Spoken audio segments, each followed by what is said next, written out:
저희들에게 주시는 하나님의 말씀은 누가복음 7장 18절에서 23절의 말씀입니다. 제가 봉독하여 드리겠습니다. 요한의 제자들이 이 모든 일을 그에게 고하니 요한이 그 제자 중 둘을 불러 주께 보내어 가로되 오실 그이가 당신이오이까 우리가 다른 일을 기다리오이까 하라 하매 저희가 예수께 나아가 가로되 침례 요한이 우리를 보내어 당신께 말하기를 오실 그이가 당신이오니까 우리가 다른 일을 기다리오리까 하더이다 하니 마침 그 시에 예수께서 질병과 고통과 및 악귀 들린 자를 많이 고치시며 또 많은 소경을 보게 하신지라 대답하여 가라사대 너희가 가서 보고 들은 것을 요한에게 고하되 소경이 보며 안진뱅이가 걸으며 문둥이가 깨끗함을 받으며 귀머거리가 들으며 죽은 자가 살아나며 가난한 자에게 복음이 전파된다 하라. 누구든지 나를 인하여 실족하지 아니하는 자는 복이 있도다 하시니라. 아멘. 오늘은 이 침례 요한의 고난이라고 하는 제목으로 여러분들과 함께 주님의 말씀을 나누고자 합니다. 세상에는 믿음이 훌륭한 사람들이 많이 있습니다. 성경에도 보면 대표적인 믿음을 가지고 있는 많은 훌륭한 사람들이 있지요. 저희가 저번 주에 함께 말씀을 나누었던 이 로마의 백부장이 가졌던 믿음은 어떠한 믿음이라고 그랬죠? 아주 순수한 믿음을 가진 이 백부장을 예수님이 얼마나 큰 칭찬을 하셨냐면 내가 이스라엘 중에서도 이만한 믿음을 가진 자를 만나보지 못하였다라고 하는 그런 커다란 칭찬을 이 백부장에게 해 주셨습니다. 오늘 이 말씀의 또한 주인공이 되는 주님의 큰 칭찬을 들었던 사람이 바로 이 침례 요한입니다. 예수님께서 이 침례 요한을 만나시면서 그에게 하신 말씀이 여자가 낳은 자 중에서 이보다 큰 이가 없다라고 아주 큰 칭찬을 침례 요한에게 해 주셨습니다. 그만큼 침례 요한은 믿음의 사람이었고 주의 사역을 정말 충성되이 잘 감당했던 그런 사람이었다라는 것이지요. 자, 그런데 이렇게 믿음이 훌륭하고 어떤 면에서 이 세상에서 침례 요한보다 더 큰 칭찬을 받은 이는 없지 않나 그런 생각이 들 정도로 큰 어마어마한 칭찬을 예수님이 해 주셨지 않습니까? 그러면 당연히 우리가 볼 때 정말 이 침례 요한이 가졌던 믿음은 대단한 것인데 주님의 오심을 준비하는 자로 선택되어지고 예정되어지고 보냄을 받아서 그 일을 잘 감당했었던 이 요한을 우리가 볼 때 정말 믿음이 얼마나 위대하냐 그렇게 생각할 수 있습니다. 틀린 게 아니죠. 그런데 예수님이 이렇게 극찬을 해준 침례 요한이 오늘 본문의 말씀을 보니까 실족에 빠져 있는 모습을 저희가 발견을 합니다. 19절을 한번 볼까요? 요한이 그 제자 중 둘을 불러 주께 보내요. 주는 예수님을 말하는 것이죠. 가로되 오실 그이가 당신이오니까 우리가 다른 일을 기다리오리까 하라 하매 여기서 오실 그이가 누구냐면 메시아를 말하는 것입니다. 예수님에게 당신이 오시는 그 메시아입니까? 아니라고 한다면 우리가 다른 사람을 기다려야 합니까? 이런 의미라는 것이죠. 자, 그러면 지금 이 침례 요한이 이 말을 할 때에 침례 요한이 아직 예수님을 만나지 못해서 예수님이 누군지 몰라서 제자들을 보내서 이러한 질문을 하는 것이냐라고 했을 때 아니라는 것이죠. 오늘 저희가 7장, 누가복음 7장의 말씀을 보았는데 3장으로 돌아가게 되면은 이 요한이 예수님을 만나는 장면이 3장에 등장을 합니다. 그리고 이 요한이 예수님에게 직접 침례까지도 주었던 장면이 성경에 기록이 되어 있단 말이에요. 누가복음 3장에 훨씬 이 사건이 일어나기 전이라는 것입니다. 자, 그래서 침례 요한이 예수님에게 침례를 베풀 때에 하늘에서 성령이 비둘기처럼 임하는 것을 보았고, 하늘에서 이는 내 사랑하는 아들이다라고 하는 그 음성까지도 직접 들은 장본인이었다라는 것이죠. 그러면서 하는 말이 이 예수님을 향하여서 내가 신들매를 풀기도 감당치 못하는 분이다 라고 증거했던 사람이 바로 예수님이었다라는 것입니다. 이미 이전에 그러한 모든 만남과 경험과 또 깨달음과 그런 하나됨이 있었다라고 하는 것이지요. 그런데 침례 요한의 마음 가운데 이 실족이 찾아오니까 그 마음에 무엇이 따라 들어오냐? 의심이 확 들어왔다라고 하는 것입니다. 의심이 어느 정도의 의심이 들었냐면은 이분이 정말 메시아가 맞냐라는 것입니다. 자기가 침례를 베풀면서 하늘이 열리고 성령이 임하면서 하늘의 아버지의 목소리까지 들렸던 그 자리에 있었던 이 모든 것을 경험했었던 이 요한이 예수님이 진정 메시아냐 라고 하는 그러한 신앙의 근간을 흔드는 그러한 의심이 찾아왔다라고 하는 것입니다. 여러분, 실족하니까 불신의 영이 확 찾아온 것입니다. 어제까지만 해도 믿음이 충만했어요.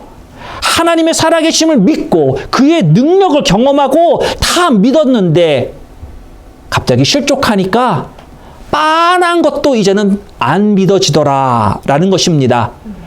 놀라울 게 뭐냐면 예전에는 기가 막힐 정도로 믿어졌는데 이제는 반대예요. 기가 막히게 안 믿어져. 예수님이 정말 있는 거야? 일어났던 근본적인 그런 짙은 의심이 마음 가운데 일기 시작했다라는 거죠. 하나님이 정말 살아계신 게 맞아? 하나님이 정말 우리와 함께하고 있는 거야? 왜 내 눈에 안 보이니까? 왜 내 마음에 그런 마음이 안 들으니까? 그럼 침례 요한이 왜 이렇게까지 실족했느냐? 성경은 그 이유를 보여주고 있습니다.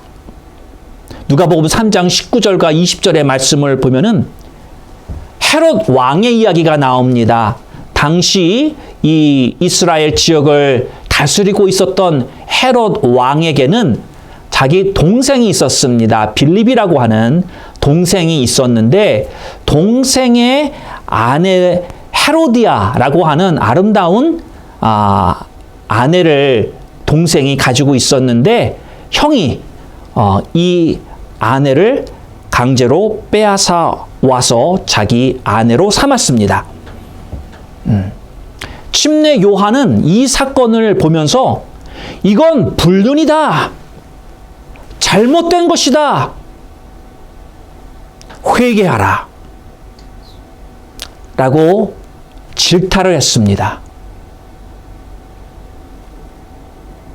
그리고 그것으로 인해 감옥에 갇히게 된 것입니다.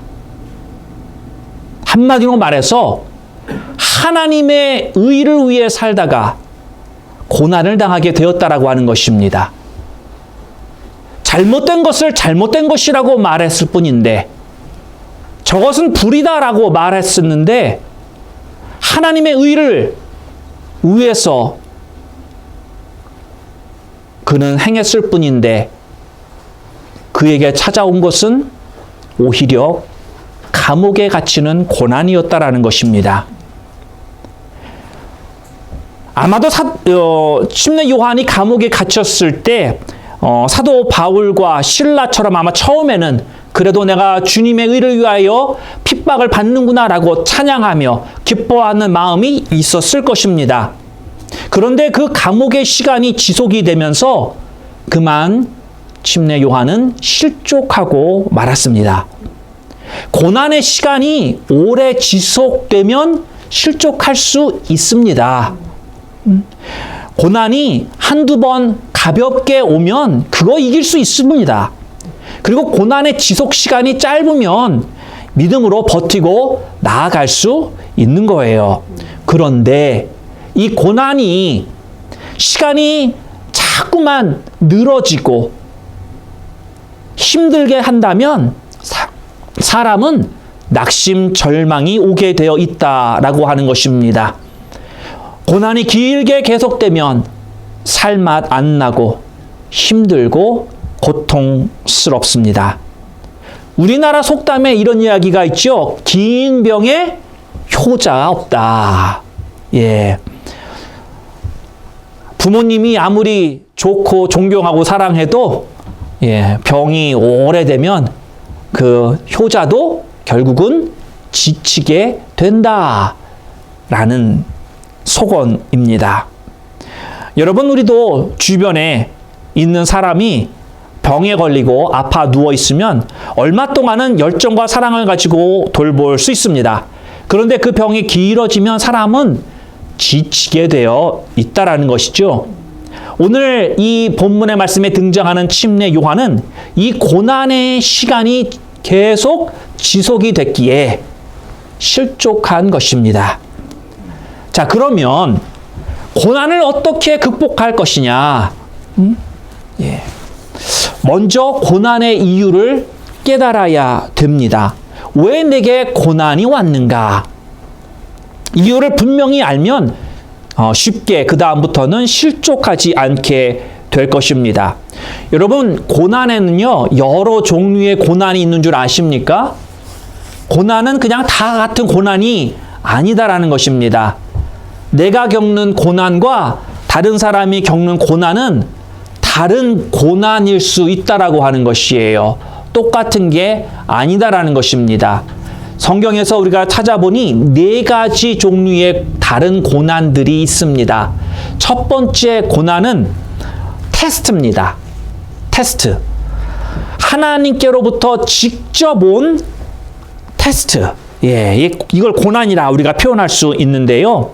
이 고난은 하나님께서 우리를 인정해 주시기 위해서, 그래서 이 큰 테스트를 우리에게 주시는 것이에요. 이 테스트의 특징은 어떤 일정 기간 동안 이루어집니다.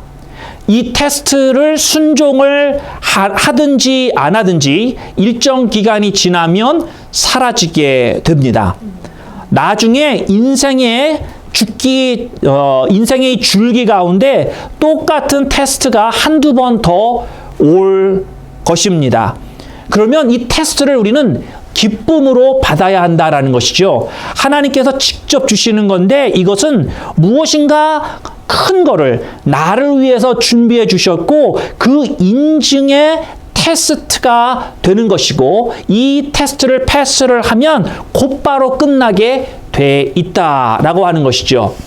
그러니까 이것은 예를 들면 대령이었던 사람이 소장으로 진급하기 위한 하나의 테스트다라는 것입니다. 이것은 쓰러뜨리려거나 어떤 그런 의도가 있는 것이 아니고 패스를 못해도 괜찮아요. 다음에 기회가 또 있습니다. 그러나 영원히 있는 건 아니겠지요. 그래서 이것은 하나님이 우리를 인정케 하시기 위한 것이다. 성경에 예를 들면 하나님께서 아브라함에게 이삭을 바쳐라 라고 했던 거. 이 사건을 통해서 아브라함이 하나님의 인정을 받는 그런 테스트가 된 것입니다. 두 번째 고난이 있습니다. 이것은 시험입니다. 시험. 영어로 하면 temptation 이라고 말할 수 있겠지요. 이 시험, 두 번째 종류의 고난인 이 시험은 내 죄악의 결과로 오는 것입니다.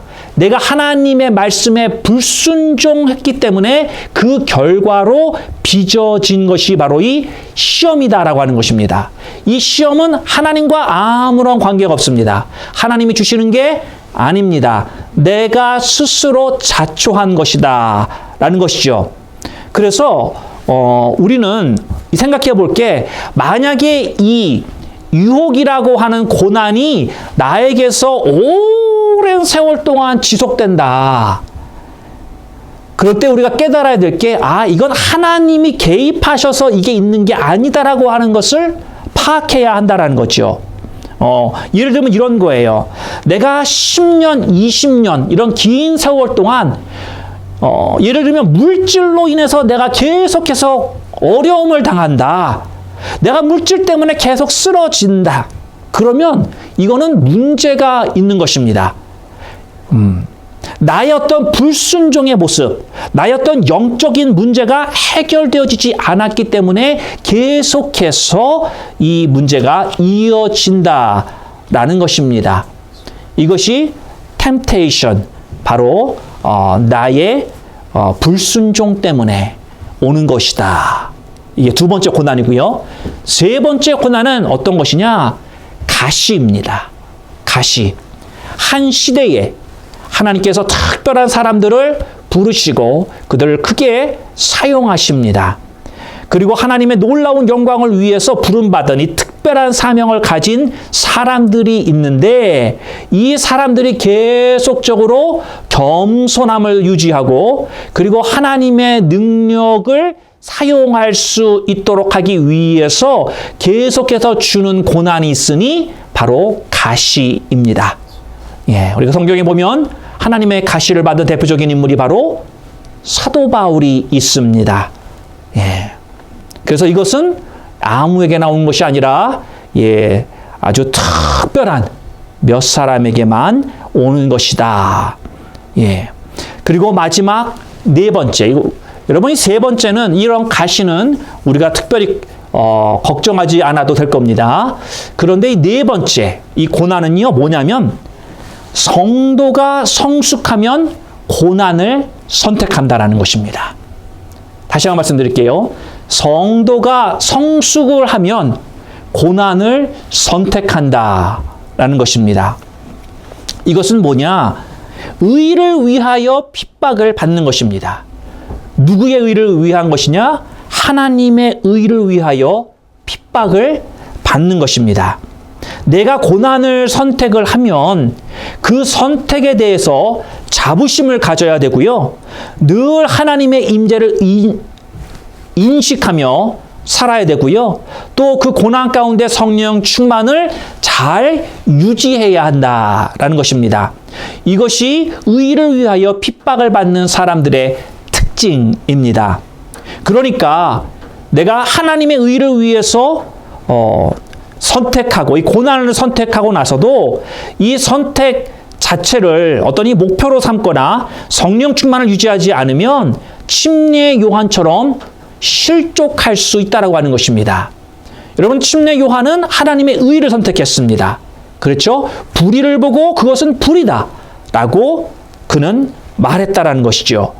그것으로 인해서 어떠한 좋지 않은 결과가 있을 것이다 라고 하는 것도 알고 있었을 것입니다. 그렇게 침례 요한은 고난을 선택을 했는데, 문제가 뭐냐? 주님에 대한 신뢰를 유지하지 못한 것. 그것이 근본적인 실족의 원인이다 라는 것입니다. 23절의 말씀을 한번 볼까요? 누구든지 나를 인하여 실족하지 아니하는 자는 복이 있도다 하시니라. 나를 위하여, 내가 누굽니까 여기서? 예수님이죠.